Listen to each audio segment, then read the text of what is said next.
Hi, everyone. Thank you so much for joining us today for the first session of Women in Crypto presented by Chainalysis. I'm Amanda Wick, and I'm the Chief of Legal Affairs at Chainalysis, and I'd like to introduce you to the three fabulous, brilliant women who are joining me today. Katherine Bradbury is a Senior Sanctions Policy Advisor at the U.S. Department of the Treasury's Office of Foreign Assets Control, also called OFAC. She has also served as a Defense and Foreign Policy Advisor in the U.S. Senate and worked for the Office of the Prosecutor at the International Criminal Tribunal for the former Yugoslavia. Carole House is a Senior Cyber and Emerging Technology Policy Officer at the U.S. Treasury's Financial Crimes Enforcement Network, or FinCEN. She is a former Army captain who served in chemical defense and military intelligence, and she served as a Presidential Management Fellow supporting the White House Office of Management and Budget, Cyber and National Security Unit, and the U.S. Senate Committee on Homeland Security and Governmental Affairs. And Michele Korver is the Department of Justice's first digital currency counsel. She has more than 25 years of law enforcement and federal trial experience. She previously served as an Assistant United States Attorney, a financial investigator with the United States Secret Service, and a law clerk to a United States District Court judge in the Southern District of Florida. We also want to introduce Chainalysis to you if you don't know us. We are the blockchain analysis. We provide data, software, services, and research to government agencies, exchanges, financial institutions, and insurance and cybersecurity companies in over 50 countries.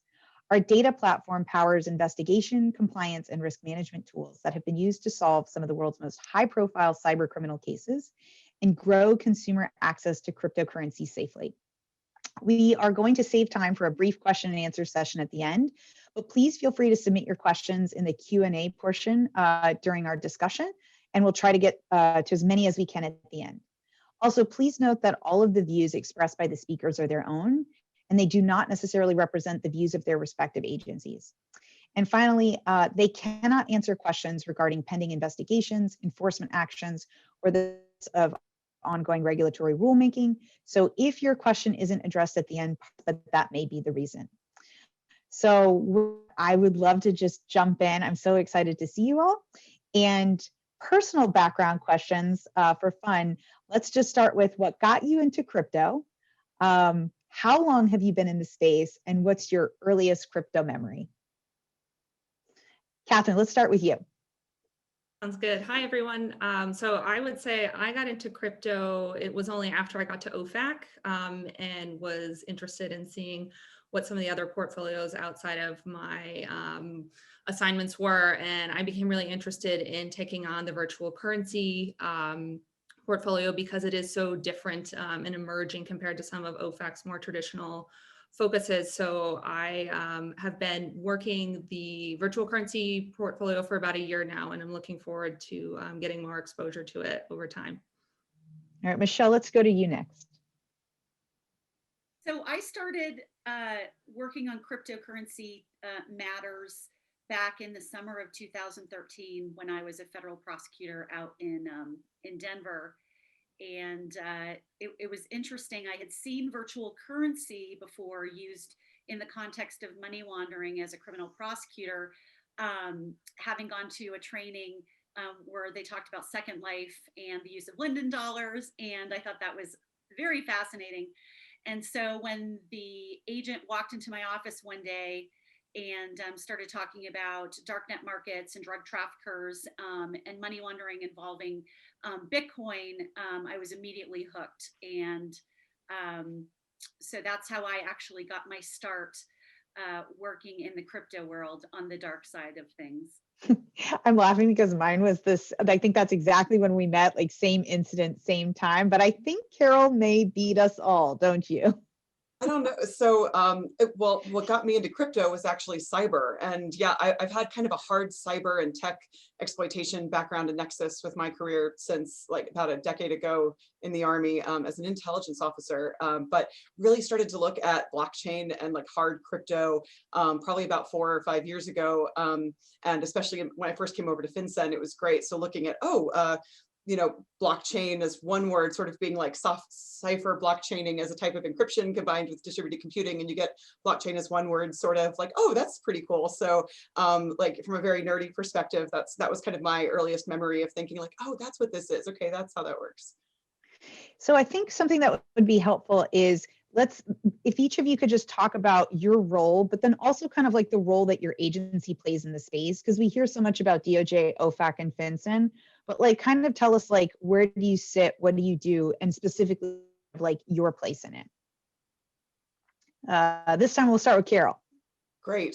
Yeah, so I'll start actually with FinCEN and what they do, because so when I was in the Army, I was a collection manager, and what that means is you control all the assets that like watch and listen to people and kind of direct the intelligence collection. And I think FinCEN kind of serves this really interesting function as sort of an intelligence collection manager, because through regulation, as the administrator of the Bank Secrecy Act, we issue these regulations for financial institutions to collect and keep records of all this really critical information that law enforcement and FinCEN and other national security authorities can use to detect money laundering and terrorism financing activities.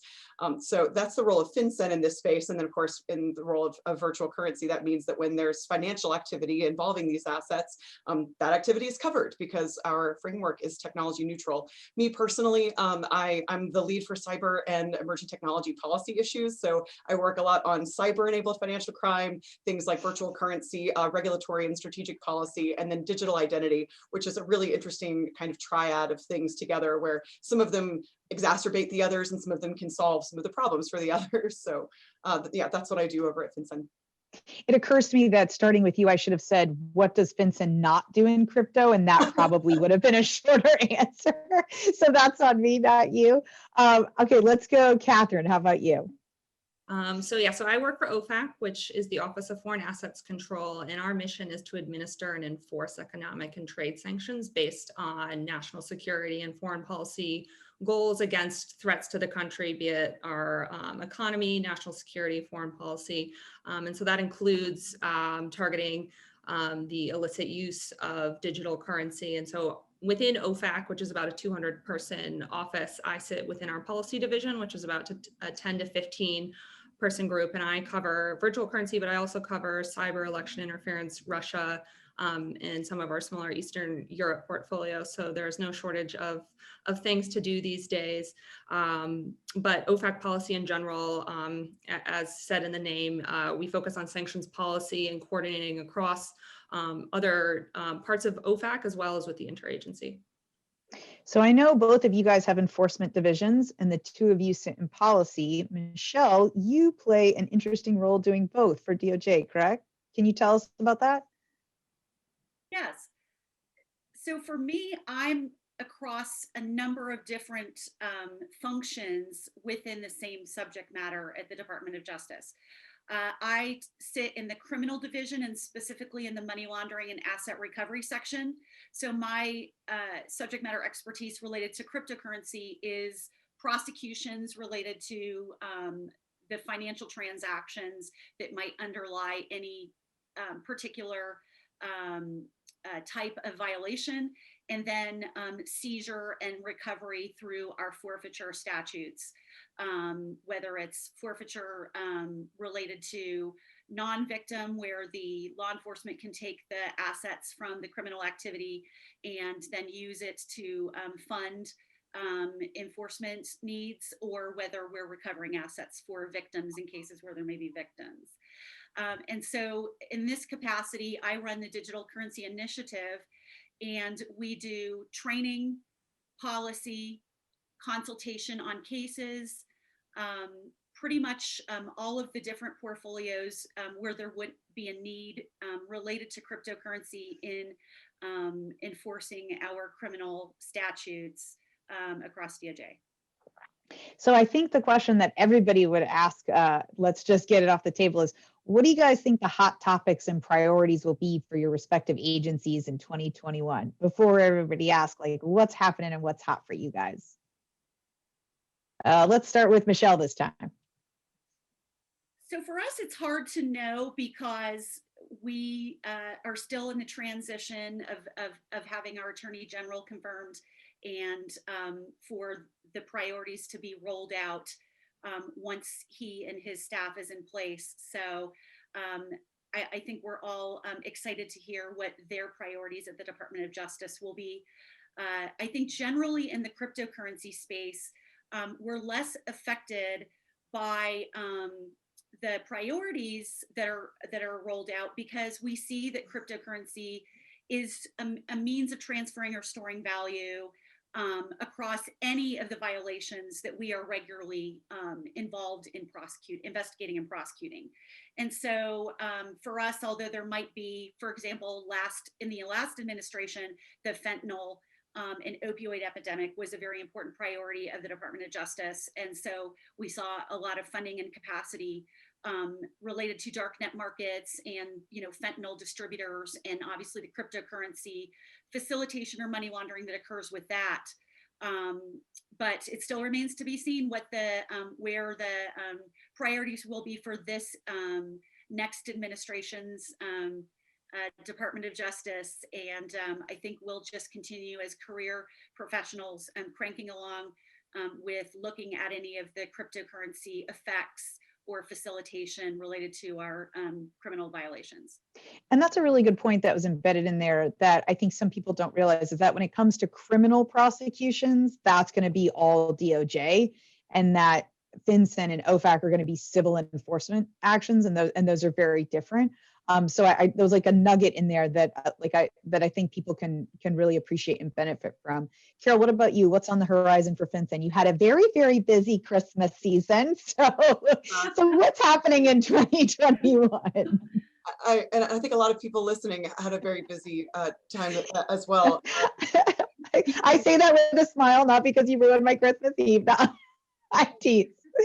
Deeply appreciate all the feedback from industry, and I deeply enjoyed reading about 1,000 of the 7,500 comments that we got on the NPRM. So there was a lot of feedback and a lot of voice there, and it was great. It was great to be on the receiving end.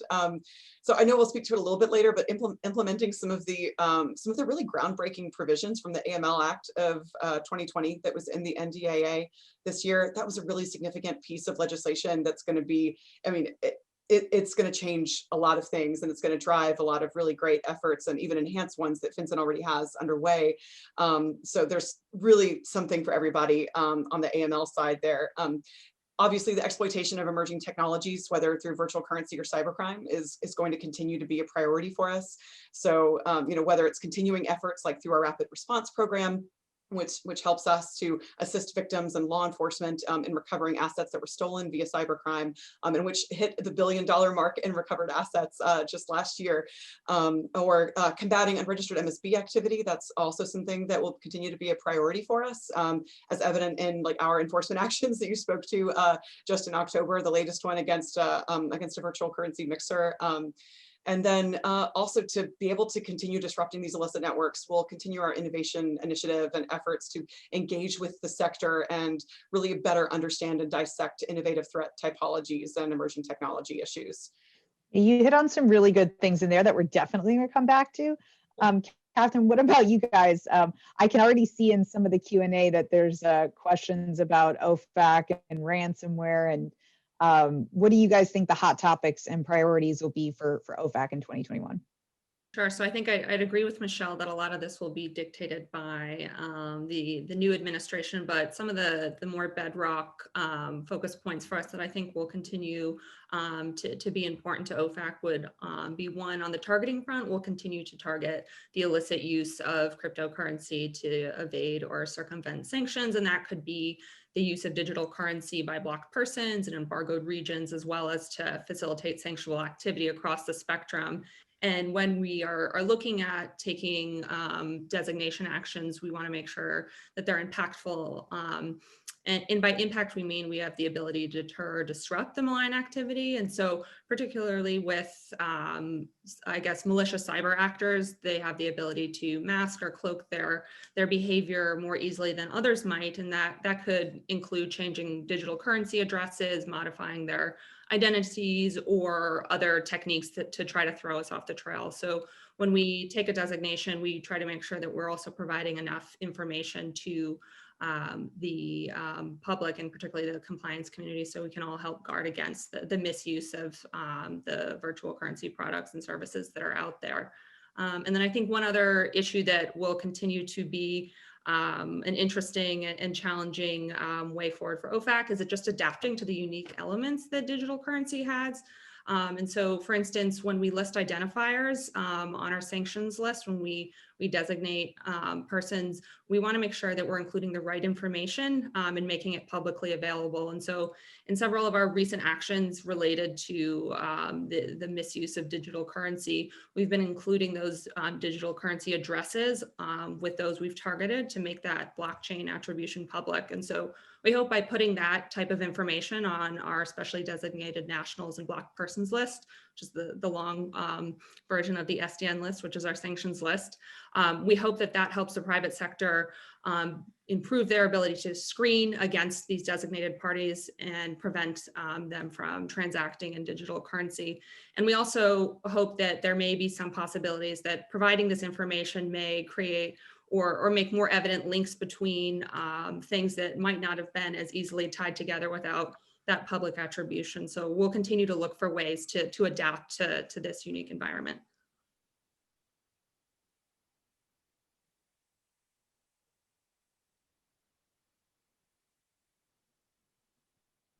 Like Amanda froze on us. I thought it might be me. We'll give her a second to see if her internet comes back, and I'll ping her as well. Yeah, I think we might know what the next question is. Do you want us to lead off? Oh, there she is. There she is. We lost you. Yeah, that would be great. Am I back? Yeah. Okay. Did I get caught in one of those horribly ugly faces? Because that happens to me all the time when I freeze. So that's like the only salvaging point. Thank God. Now, I think the next question was basically regulation, like in terms of regulations or I think case, was it case related? Sorry, I completely lost my place. Crypto cases, yeah. Yeah.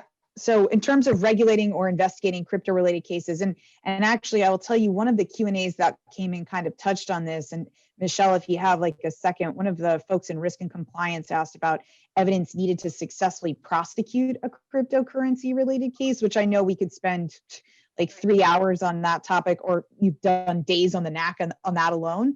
But just kind of like leaving in terms of, like things that you guys find helpful in terms of that, or regulations you see on the horizon. Right. There are a lot of different things that we clearly draw from a bunch of different sources in order to build our cases and have evidence in order to prove beyond a reasonable doubt a criminal violation. But really, it's all of that information that you're going to be collecting pursuant to the Bank Secrecy Act is the same type of information that's going to be helpful to us with proving our cases, particularly because a lot of these cases are either cyber enabled, cyber in nature, or even if there's nothing else cyber about them, they're somehow being connected on or conducted online, so that often we don't know at the beginning of the case who the perpetrators are, and we need to find attribution evidence, identify the people behind the computer. And so the information about their transactional activity, the KYC that you're doing, that is all really IP information, device information when people log in. That's all very useful information to us, if not completely for purposes of proving a case, at least, bits and pieces that may lead us as breadcrumbs on our investigation.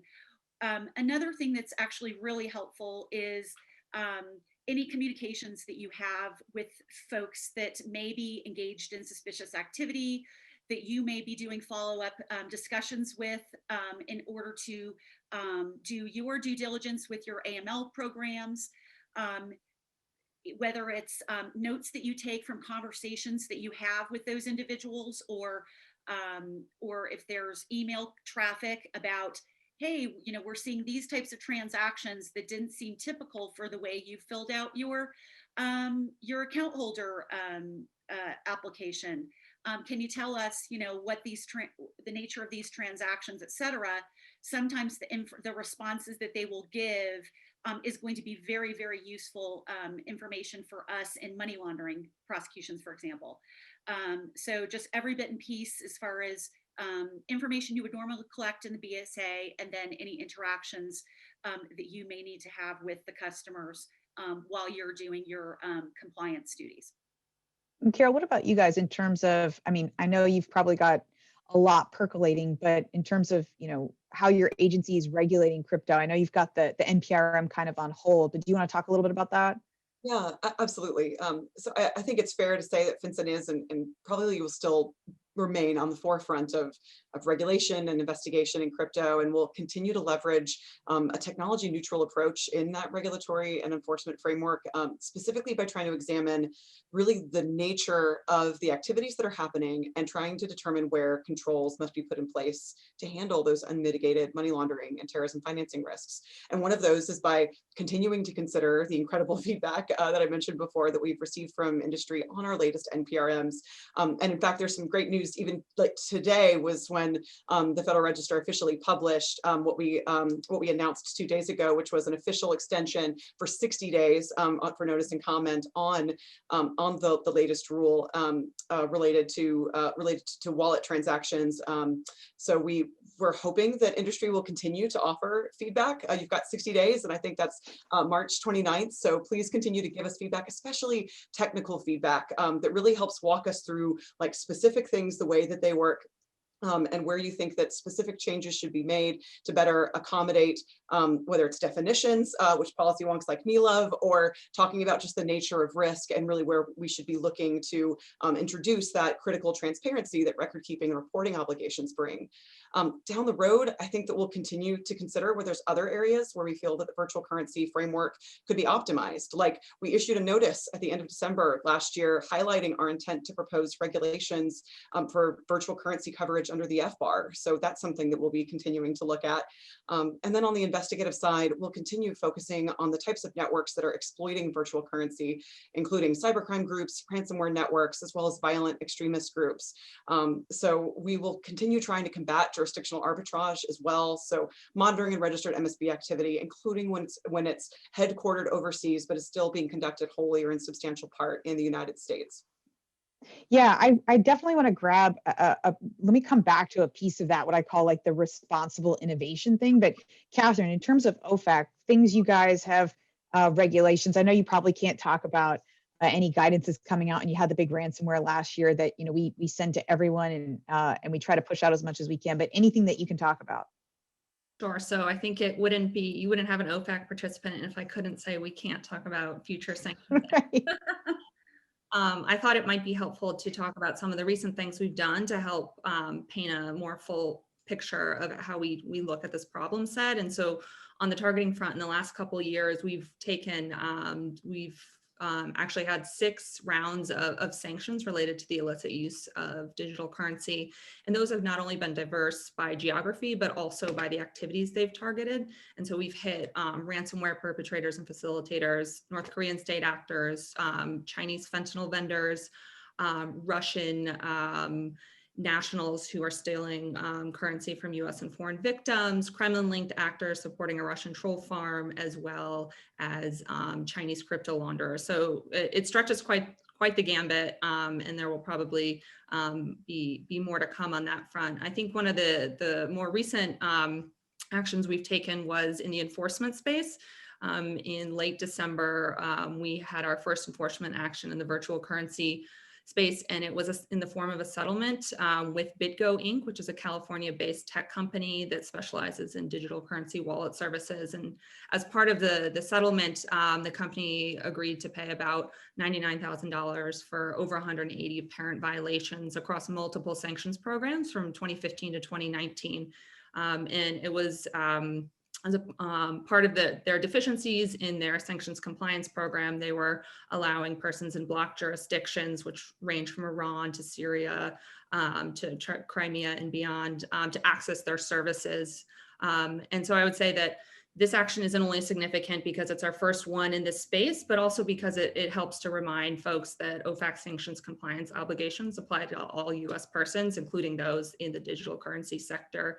And so I know we issued this as FinCEN like to issue something during the holiday season. We didn't want to be left out. So we joined join the fund. So if you missed that action, we'd encourage you to have a look at our website where we have the full enforcement release that talks about the factors that went into that. And then I think the final thing I would flag is just, as you mentioned, on the guidance front, in the virtual currency space, yes, we have frequently asked questions like we do across most of our programs to make sure we have our public guidance out there. But more recently, and given current events with ransomware, not only increasing in size and scope and often being demanded in the form of digital currency, in October of 2020, OFAC issued an advisory to assist US businesses and individuals with combating ransomware scams and attacks. And at the time, some interpreted our advisory as a change in policy, and I don't think we view it in that way. We saw this as a way to provide guidance on how sanctions that OFAC implements and enforces may have implications for those who are facilitating ransomware payments. And then, yeah, and oh, sorry, go ahead. I didn't mean to interrupt you. I was going to say, for a disclaimer, would be that we're not looking to target the legitimate use of cryptocurrencies, nor are we seeking to hinder innovation. And so we try to keep that very much at the forefront as we look at this problem set. Yeah, and I think one of the a question kind of came in via chat instead of Q&A about the FAQ about cryptocurrencies, but I think that's on OFAC's webpage, isn't it? Yep, all of our frequently asked questions will be online. And the one thing I will say, just to give you guys a shout out, FinCEN and OFAC, I believe, I know FinCEN has an updates list that pretty much anybody can sign up for to get the guidances and alerts, et cetera. And I was shocked when I was at BSA AML conferences how few people knew about that. And it's such an incredible resource. So just if you're on here and you're not signed up for the OFAC FinCEN updates, it's better than Twitter. So, yeah, definitely if you take nothing away, get on top of that because you're missing out on an amazing resource. But let me go back because Carole, you mentioned this and I think it's such a incredible thing. Yes, if some good Samaritan who has access to the chat wants to throw up the FinCEN update sign up, and I'm looking at you, Jen, if you would be willing to do that, that would be incredibly helpful, and we'll just post that in the chat. But going back to what Carole said, you mentioned kind of that you wanted comments, from private industry. Recently there was big news with Janet Yellen and her comments, and one of the things that she, mentioned was the importance of considering the benefits of crypto and digital assets, the potential they have to improve the financial system. And it seems like she is intending to work really closely, not just with, the FBAs and regulators, how to implement an effective framework. And I guess, based on your question, I'd love to hear from you guys. It's clear that we need a functional framework that goes beyond these individual guidances, but what role do you guys see the private sector having in those discussions? And Carole, you had started to talk on that, so I'll just go back to you, and then Katherine would love to hear your thoughts. Yeah, and I think all those points that you just mentioned are so critical, right? Innovation is fundamental. It's fundamental to competition. It's a cornerstone of national security and economic might. It's critical to financial inclusion and to efficiency in payments and lots of services. But there's also a need for it to be responsible and to take a look at it from the red hat side and figure out how a lot of the features that make some of these assets very attractive to licit users, which create something that provides some of the, depending on the implementation of it, some of the anonymity enhancements that cash can, but provides that instantaneous cross-border transfer of a wire transfer directly into someone's pocket. So looking at the nature of the risks and the activity that's occurring, which varies by implementation, so looking really at technologically what is occurring so that you can take a step back and have this economic lens of fundamentally what is that economic and financial activity that's happening, and figure out where those gaps are, where those points of needing to get critical transparency and visibility are. So I think that industry, not only in creating this innovation, creates an opportunity and a requirement for national security authorities like FinCEN to take a look at the reality of how financial activity is occurring, figure out if the regulatory framework actually works, or if there are these gaps that we need to apply because maybe the regulations weren't written as technology neutral as we wanted them to, and we want to cover this activity where risky features in fact exist. So industry can do proactive engagement. They do that with their creation of innovative technologies. We also see them writing and talking about their innovations, and those deliberations we read all those, all of your articles and think tank pieces, and we also do research and actually mess around with the technology and take a look at what's happening. And then reactive engagement as well. When we ask for feedback and comments, please give it to us. Like I said, I read about 1,000 of the 7,500, but FinCEN read certainly all of them, and we'll continue to read all of them. And we just find that engagement so critical. So yeah, industry is a critical component of those frameworks for regulators, for law enforcement, and for international authorities, even like the Financial Action Task Force. Yeah, I will say just, and Katherine, I definitely want to hear your thoughts, just to pick something out. I know when I was at DOJ, one of the frustrating things it felt like was a lot of times the voices in industry were kind of like, don't regulate, right? Like it's just like advocating for the anonymous free flow of money. And I remember like having the conversations kind of like that can't be the position, right? And so I think being on the industry sector side and having the conversations of, well, how do we take the goals of the BSA? How do we contribute the technological aspect and map it onto that, right? Like, I think it's very exciting, and I'm so excited to have you guys like in that space and to have those conversations. Katherine, in terms of like, where does OFAC see opportunities to kind of like work with the industry? Is that something that's on your radar? Yeah, so I think I'd agree with Carole and how much we value hearing from the private sector, and particularly because we recognize that exchanges and others in industry are the ones that are on the front lines, and they're going to be the ones critical to preventing the abuse of cryptocurrency by sanctioned persons and other bad actors. And so we encourage as much engagement as industry is interested in through our hotline, as well as our email feedback account, to both ask us questions and describe some of the challenges you're seeing out there, because this not only helps us determine what type of guidance we might need to be providing on an individual or a more broad base, but also gives us the chance to hear about like the latest breaking issues that industry is facing, and helps educate us a bit more about what's being seen out there. No, that's awesome. And I think it's changed, certainly since Michele and I started in the crypto space. I think the interaction, FinCEN's incredible innovation hours, like the interactions now with industry seem to be like so much greater. And I think that's a phenomenal trend. Turning to a slightly less happy part is that I think the thing that we all kind of saw, or at least certainly while I was in the government, was the lack of resources that tends to get dedicated to this. I've heard, like now with kind of like a lot of the cyber hacks, it sounds like people are kind of paying attention to the issue. But in terms of resource issues at your agencies, like, I don't want to say is hope on the horizon, but are you guys seeing like movement, discussion? I mean, I know some of you are doing the work of 4 people, and I won't call out which one of you it is, but plans that your agencies might have in terms of resources now that kind of like we're aware of the scope of this, and it's really getting some attention, if you can talk about it. Let's start, Katherine. Sure. So I would say as digital currency at large has become more widespread, OFAC has also expanded its workforce to meet that challenge. And we kind of approach this as we want to allocate resources to drive additional efforts in this area and tackle some of those more challenging questions, including the ones that come from industry. And I'd say in recent years, the Terrorism and Financial Intelligence Division of Treasury, or TFI, which is where OFAC sits, has received increasing appropriations from Congress. And so as those funds trickle down to the different offices, such as OFAC, we've been able to use some of that funding to hire additional folks onto the team. And so that's allowed us to actually dedicate specifically more time to digital currency investigations. That's awesome. Carole, let's go to you.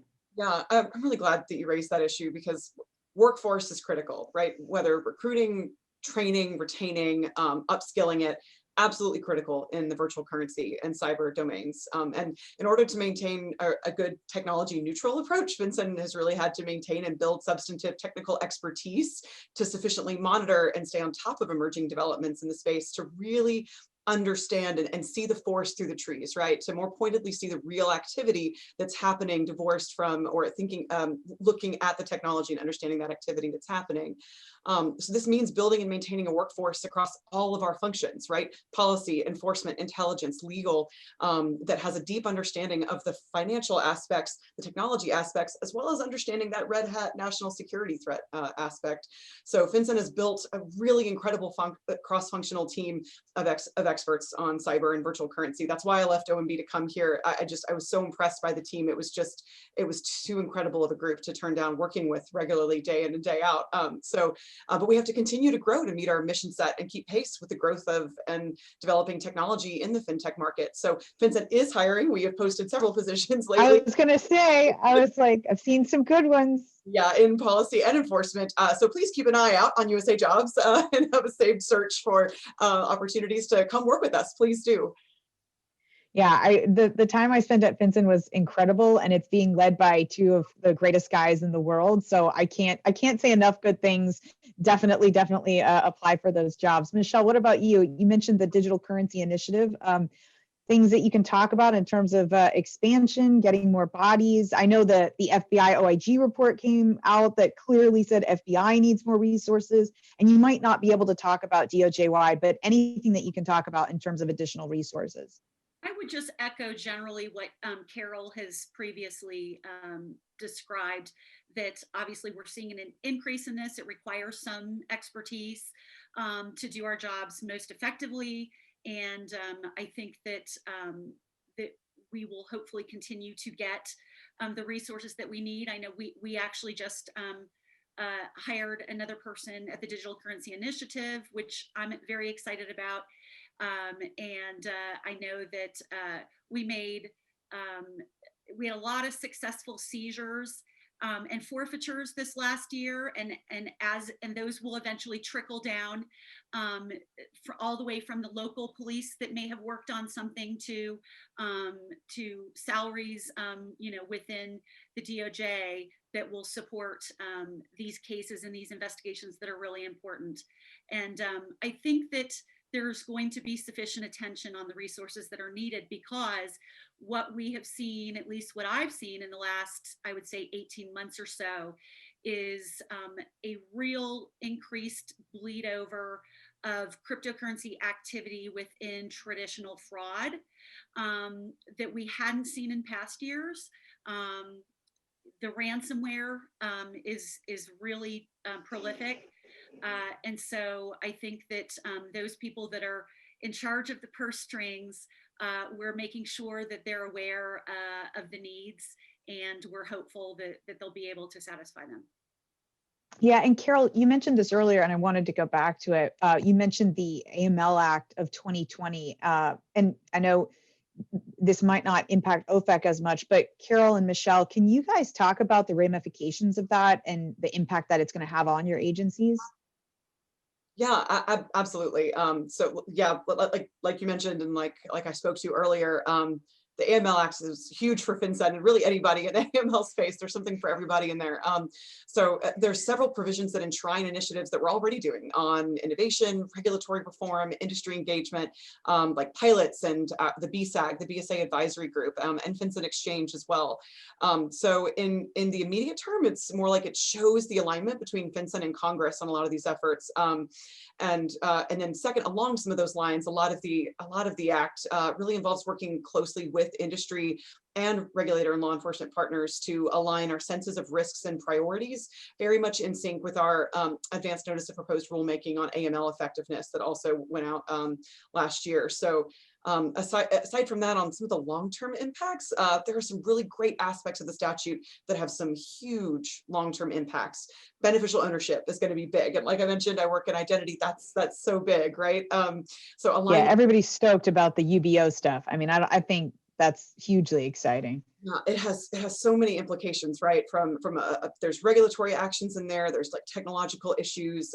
There's an identity service that we provide for law enforcement and financial institutions in there. There's just a lot to be looked at, and also to be leveraged from industry and from other agencies that have experience in looking at identity issues. So a lot of the inherent requirements there really require some of this engagement that we want and are seeking input on. So aside from beneficial ownership, we'll be looking to align AML priorities across all of our stakeholders, and placing foreign and domestic liaisons across the United States and around the globe. Like, very exciting work. So, and then finally, since it kind of caveats onto the resources question that you just had, we are looking forward to the Special Hiring Authority to speed the sometimes challenging process to bring in incredibly talented people who want to join the FinCEN mission. You're the only person who can get that excited about the BSA AML. It's one of the reasons we all love you. It's like only Carole House can make BSA AML just something that literally everybody beams about. Michele, what about you in terms of the AML Act? Anything hitting DOJ? Well, all of the things that that Carole was talking about, at least from the beneficial ownership perspective, the additional information that eventually will make their way to our investigators and prosecutors. But on the virtual currency front, what was good about this particular act is the broadening and codification of convertible virtual currency as value that substitutes for currency, actually now in Title 31 of the United States Code. So previously we've had prosecutions related to Title 31 where we were primarily relying on guidance and the Code of Federal Regulation definitions, but now we actually have that same language, the value that substitutes for currency, as included in Title 31 of the United States Code for us. And so I think that that's going to give us a stronger ground for some of our money laundering and bank secrecy act prosecutions.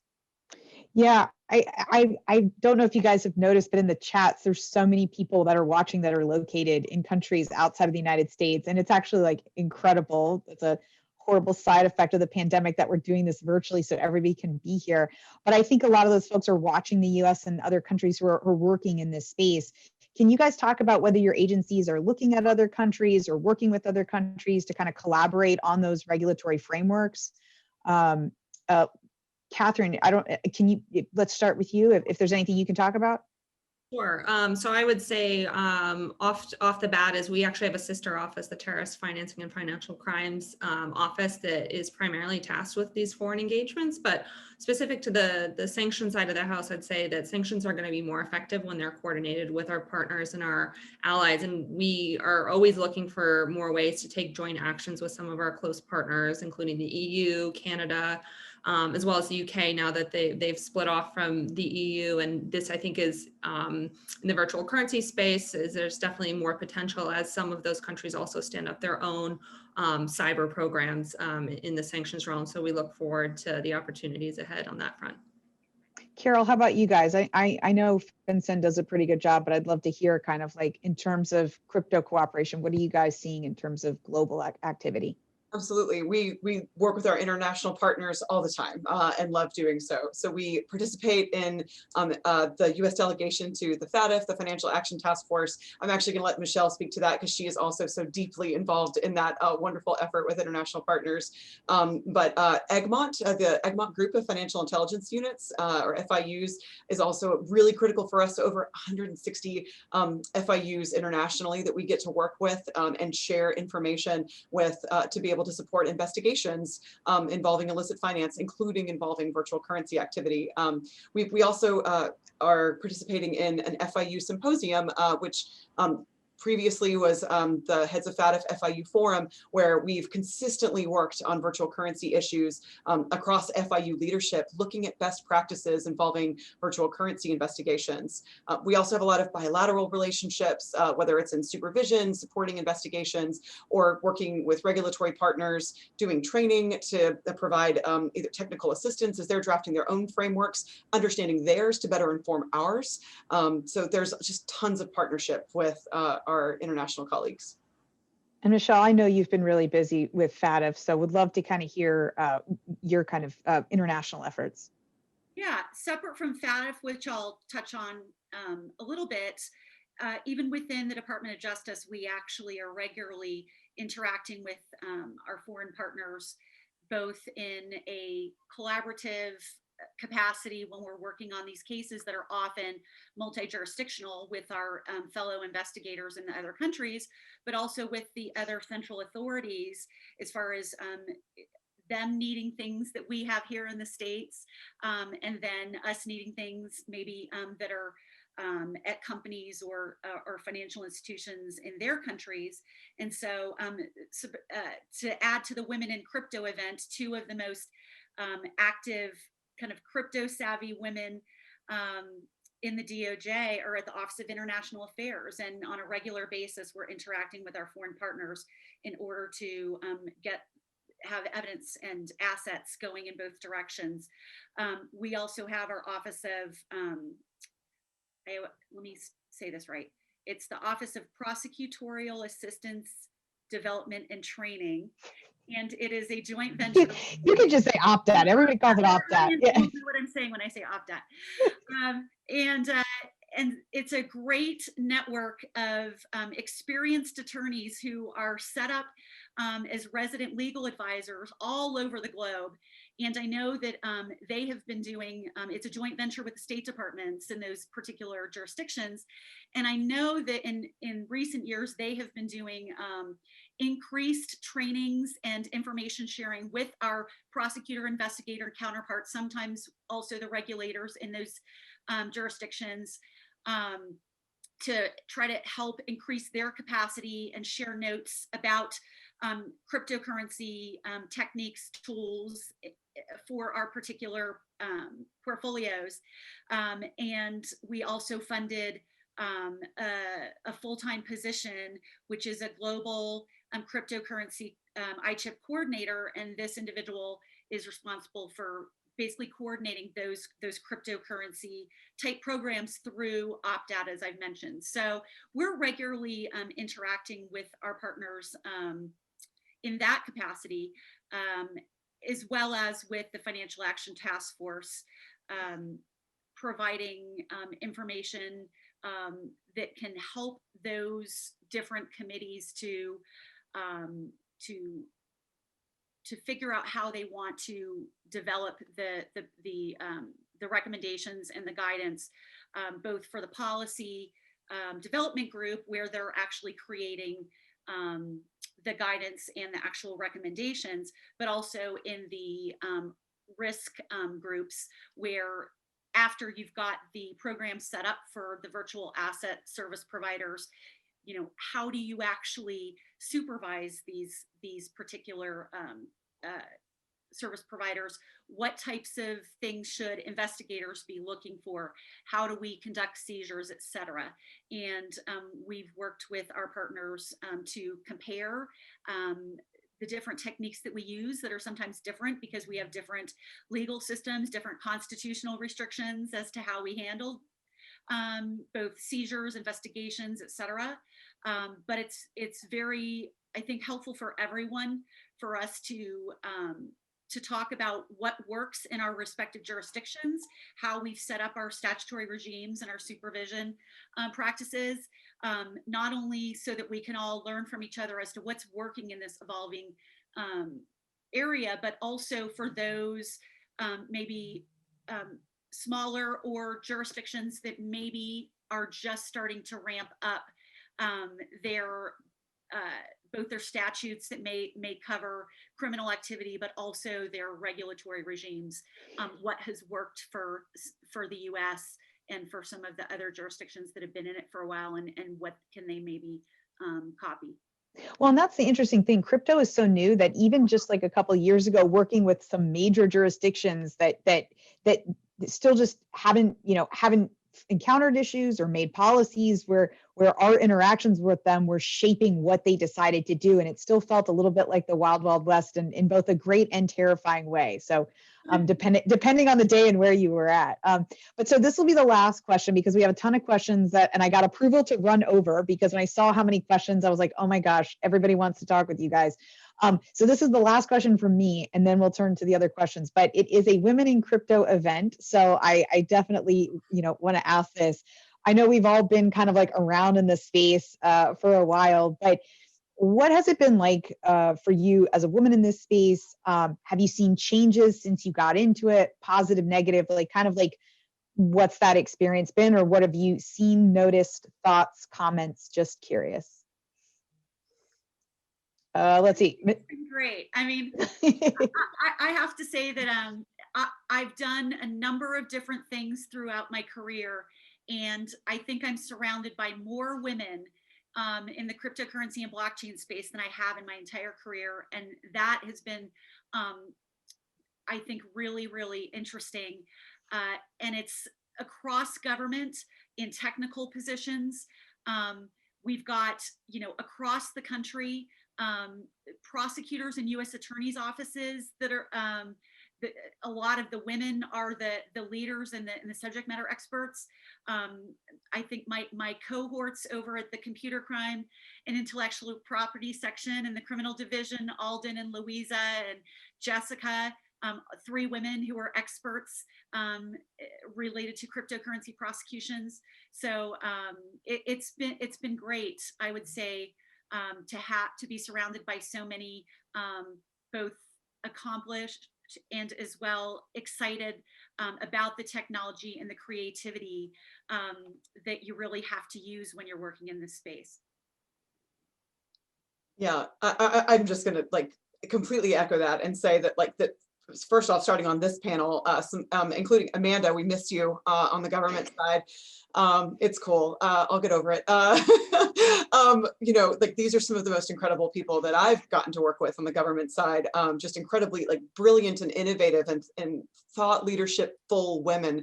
And I see it at FinCEN. And honestly, especially, I know that it's present on the investigative side too, but since I'm the policy wonk, on the policy and legal side, I just see women kind of owning crypto, especially on the government front, in a really wonderful way across agencies, whether it's the IRS or all the different components of Treasury that are looking at virtual currency, because there's a lot that I'll look at it from different perspectives. There's always women in the room, and that's just a really wonderful thing to see, because that certainly wasn't always the reality, and I don't think always is, and including in hard cyber as well. But it is something where I think that diversity generally, in that particular aspect of diversity, is continuing to grow, and it's just really encouraging to see.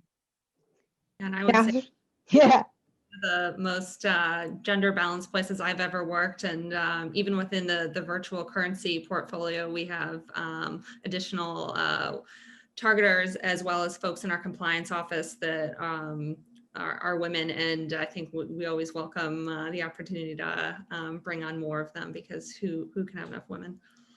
Well, hopefully people will stick around and join us in the Gather Town networking. You should have received a link to that, so I'll touch on that in a moment. But someday, if we all get back to real life, the hope is for this to become like a conference in person where we all have those opportunities. I do think there's a ton of women in government. It seems like that's where a lot, now that I'm in the private sector, on the infrastructure side, it seems like those voices are kind of harder to get raised above kind of, so that's part of the hope of the Women in Crypto series. So anybody out there who's watching, if you have ideas for topics or speakers, please don't hesitate to connect with me on LinkedIn, send us a message. But I do want to try to get to some of the questions, because there's a lot of them and they are fantastic. We're definitely not going to be able to get to all of them. I'm hoping this might be an easy one. Katherine, are OFAC applications for ransomware payments available via FOIA? I don't. None of us are FOIA experts, so I definitely can't answer that one. Could you say it again? I'm sorry. Are OFAC applications for ransomware payments available via FOIA? I assume that must relate to licensing submissions, but I think those, when they come from a private sector, are usually exempt, but I'm not a FOIA expert, so I don't want to venture too far down that path. So here's a question for Michele. How can public-private initiatives best build on the Scotiabank/Project Shadow Drive? I am not familiar with that. Some of these are really specific, and I feel so bad. It feels like a pop quiz. But it sounds interesting. So reach out to me on LinkedIn and maybe we can have a discussion about it offline. Here's a good one. I have found that there are much more prosecutions related to the illicit use of cryptocurrency in the USA than in the European Union. How can we explain that? I will take a stab and say math, because there's so many more bodies. But do you guys have any thoughts? I know we work really closely. Like, there's been some really great ones coming out of Germany, the Netherlands, but you guys, I would love your thoughts in terms of an answer to that beyond just math. Yeah, I'm going to level set on just availability of information. Obviously, we don't prosecute, so that's going to be all Michele. But I'll just say that because I'll emphasize the importance of a regulatory framework that increases visibility of these transactions. Because we've regulated this activity for so long, there have been requirements for certain records to be kept and information to be transmitted between financial institutions and kept in records on hand, and suspicious activity reporting to come to FinCEN. So we've had visibility. I think that BSA framework being in place for so long that applies to this activity has helped to provide law enforcement and FinCEN and other authorities some of that critical transparency to identify those illicit networks. And now I'll turn over to the actual prosecutor, Michele. I think Amanda's right that it's mostly a numbers game, but what I will say is that so many of our investigations and prosecutions, if you followed the press releases, have a component where we are actually working with our foreign counterparts because these cases are so multi-jurisdictional, and you know, it may be just because of resources. It could be because if you're looking at you know, a bunch of people that are working on something together, that they may look at this and say, where do we think that we're going to get the most desired effect at the end of the day? And so maybe the statutes that and some of the criminal justice tools that we have here in the United States may be the choice of some of the other jurisdictions that we may be working with, if there's a choice about where the case could land. But I think it's probably just math, because I will tell you, they are really, you know, working very, very hard. There are some super smart people in the EU and in the UK. You know, they know what they're doing, and there's certainly plenty of activity over there. I think it's just that, you know, we have so much more population activity, et cetera, here in the States, that's maybe why it looks like there's more activity here. I will also say, like, the viewpoint that I've had on the private sector is that there's also a even greater resources issue from what I've seen, especially in Europe and in the EU. It's so bad that, like, well, not so bad, but it got to the point where the UK has actually outsourced its asset recovery in this fascinating system where private attorneys assist victims in addition to law enforcement. So they've adapted the system, but there really is a huge resource issue in some of those countries where, you know, you only have 1 or 2 investigators per law enforcement agency that does crypto, right? Like tiny numbers of folks who are familiar, and trying to do that capacity building is something that I think a lot of us are looking at, including state and opt-out. So it was a really good point. But Michele and Carole, you guys touched on this, and one of the questions actually asked it, and I think it's a really good one. How important will international cooperation and universal policy development be in this space? Or rather, how realistic is this, given the diverse regulatory environments around the globe? Are your respective institutions doing anything to reach out or advocate for cohesive international policy development in crypto? I don't think it's ever going to be universal, because we're just culturally too different. Our legal systems are too different. Our views on privacy and national security and everything in between is very different. But I think that international cooperation is going to increase, and it has to. And I feel very positive, given my work with the FATF, and I know that there are a lot of other international organizations that are doing excellent work to try to cooperatively make it so that there aren't these holes that people are taking advantage of. And that's really, I mean, I think it's a matter of having a system where we're all collecting generally the same types of information that we need to do our jobs and keep our citizens safe, to keep the financial system that this is operating in safe, and also to be able to recover assets for victims, because a lot of the crime that we're seeing is, you know, fraud, hacking, ransomware, and the victims are across jurisdictions. And so everybody, I think, has a very important interest in making sure that we can work together in a timely and efficient manner. Yeah, it really underscores why when the US had the presidency of the FATF, it was such a critical priority to get those standards developed, adopted, now still looking at implementation and looking at whether there should be updates to guidance, and that stuff like that many of us continue to be engaged with consistently, because even if jurisdictional authorities want to be helpful, even if a virtual asset service provider in a jurisdiction wants to be helpful in following a financial trail, if there was no record to be required to be kept in the first place, they don't know who to go to. Like, they can't even point authorities if they want to be helpful to the right place. So those regulatory frameworks are critical. I do agree that, like, I mean, no financial framework is the same. Recommendation 1 of the FATF standards is risk-based approach. So every jurisdiction is going to look different. Definitions are going to be different everywhere, but it is really critical for every jurisdiction to properly regulate financial activity where it's occurring, and where those critical money laundering and terrorism financing risks exist. Yeah, I think that's the thing that we're the jurisdictional arbitrage that will result if we don't do that, I think, is clear. And I think FATF trying to set like a floor, right? Basically, like you should be above this. I think great things are happening there. I want to ask a question because I get it all the time. And Katherine, this one is for you. Are companies required to apply to OFAC if they are considering paying ransom to unlock files locked by ransomware? So I would say I would encourage you to have a look at our ransomware advisory, because it goes into some of the potential sanctions risks. Every ransomware incident isn't necessarily going to have a sanctions nexus, but if you have reason to believe that there might be, it's definitely worth looking at our advisory and potentially applying through our licensing portal, but also making sure you're reporting to the appropriate law enforcement folks as well. And that could include multiple areas within Treasury, within DOJ, and beyond. And here's an interesting one.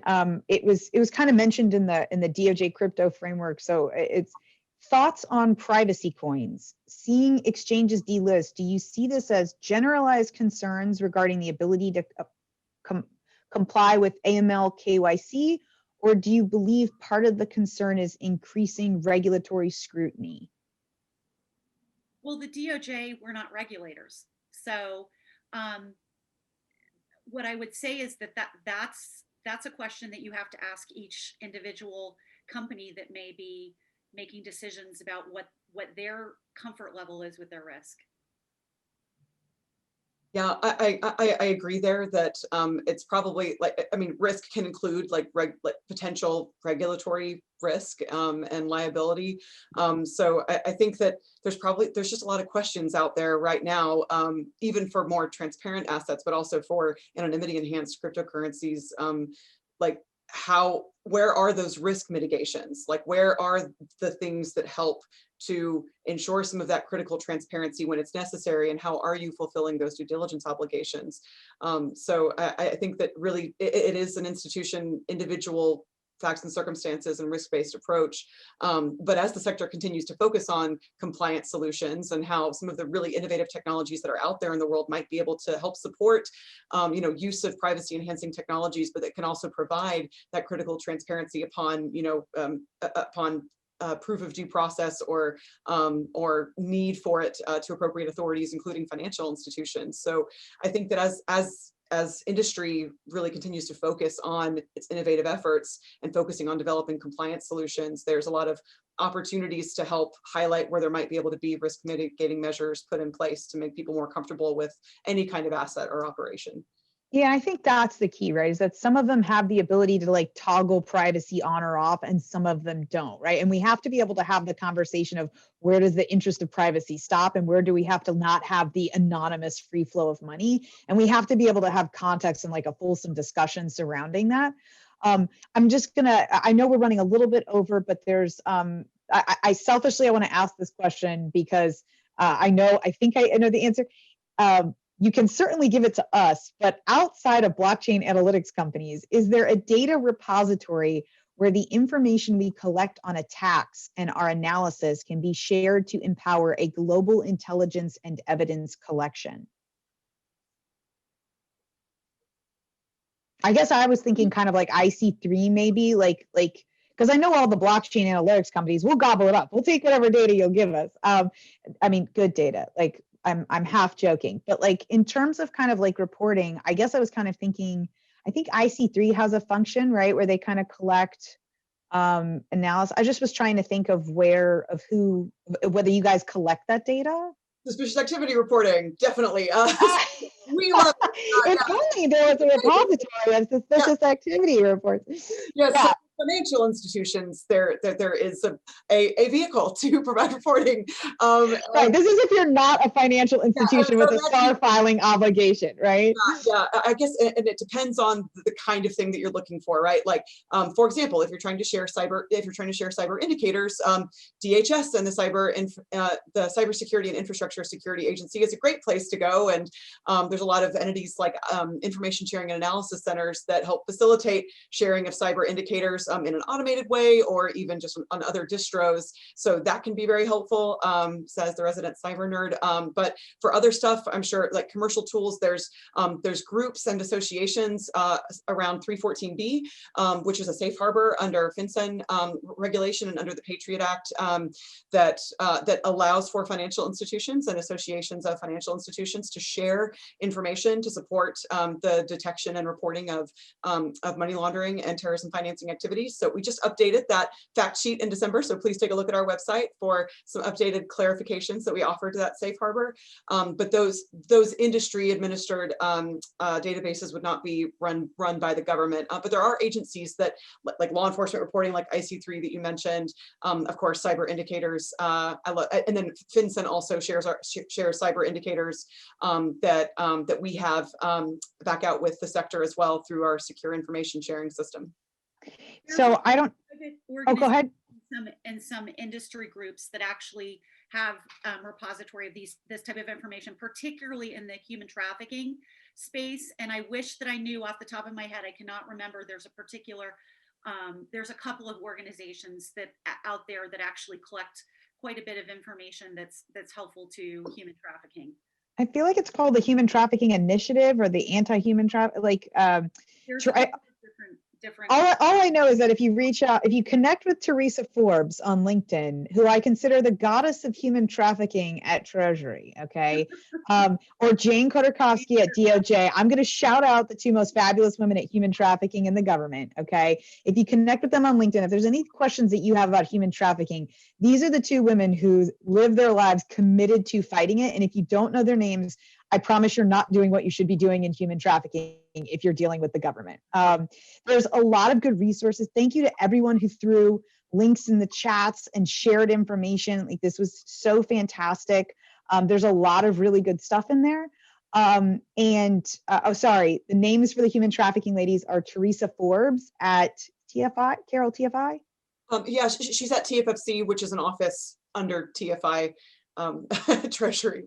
And I'm not going to butcher Jane's last name, but Jane Khodorkovsky, or Jane K, as we call her at DOJ. If you're interested in reaching out to her, connect with me on LinkedIn, and I'll put you in touch. Somebody threw the spelling in there. Thank you. You guys are fabulous. I will just say there's also some information in the chat that Molly threw in there. But Carole, Katherine, Michele, thank you so much for being here today. We appreciate the opportunity to talk with such incredibly impressive women who will literally be paving the way for crypto's future in regulation and enforcement. I can't tell you how much we all, especially myself, really appreciate your time and insights. I hope all of you out there in virtual land will join the four of us for a virtual happy hour immediately following this session. There should have been a GatherTown link in your event invite. I think Molly also threw it in the chat. You are going to love this. Basically, they have gamified networking, and it's a fantastically fun thing. You come, you select an avatar, you walk around the space, and you can bump into people. Michele will tell you we've done one. They are hilariously fun and funny. So to the extent that you think virtual networking is not for you, I highly encourage coming. We'll have the recording sent out via email this week for those of you who are unable to attend live. And we'll also be announcing additional sessions soon for Women in Crypto. But again, if you have speakers, topics, please don't hesitate to email us or reach out to me on LinkedIn. And thank you so much. We could see all of you out there, your comments, your thoughts, your questions. I'm sorry we couldn't get to all of them, but come see us in the happy hour and we will do our best. So click on the GatherTown link and we will see you soon. Ladies, I miss you all, and it's just fabulous to see you even virtually. So thank you so much for your time.